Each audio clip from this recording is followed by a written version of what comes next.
about the issues in the UK? I mean, they're spending literally billions of dollars housing illegal migrants into the country. There have been a lot of 4- and 5-star, 3-star hotels, motels around the UK.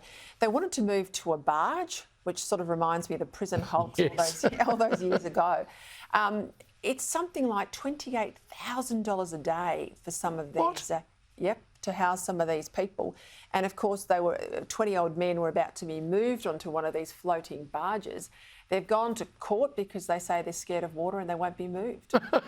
The absurdity is something we can point to, and yet it's happening. Given they came over water to get there, yeah. And I think it all comes down to incentives and precedents. We've got incentives lined up that's inviting the whole world. It's sort of like invade the world, invite the world. People come in, then they can take advantage of the system that allows for these kinds of appeals and contests. And then there isn't enough pushback meaningfully from either side of the political aisle with respect to illegal immigration, even though the voter base largely does not want it and does not support it. You see this happening all over the world. New York City has migrants in the Roosevelt Hotel, the Holiday Inn, everything else. And it is quite absurd, but it's happening more and more.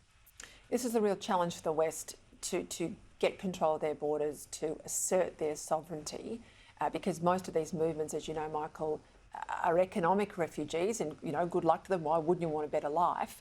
But you don't get to choose to cross another country's border.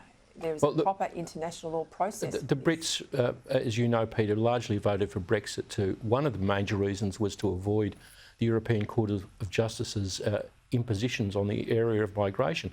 Now, this has been done by a British court. The British government eventually has to get control of its immigration and refugee policy. We had this cathartic debate in Australia. I think we ended up in the right place. President Biden's gone to the complete other extreme with 7 million people flooding over the borders. What that does is it destroys the faith of a society in any immigration. It's done too quickly for people in Britain or other places to adjust to those kind of policies. It's not fair to people who are already there, and it's not fair to the migrants. Camps. All the people who want to come the right way waiting in camps. Michael Danby, Kosha Gada, thank you.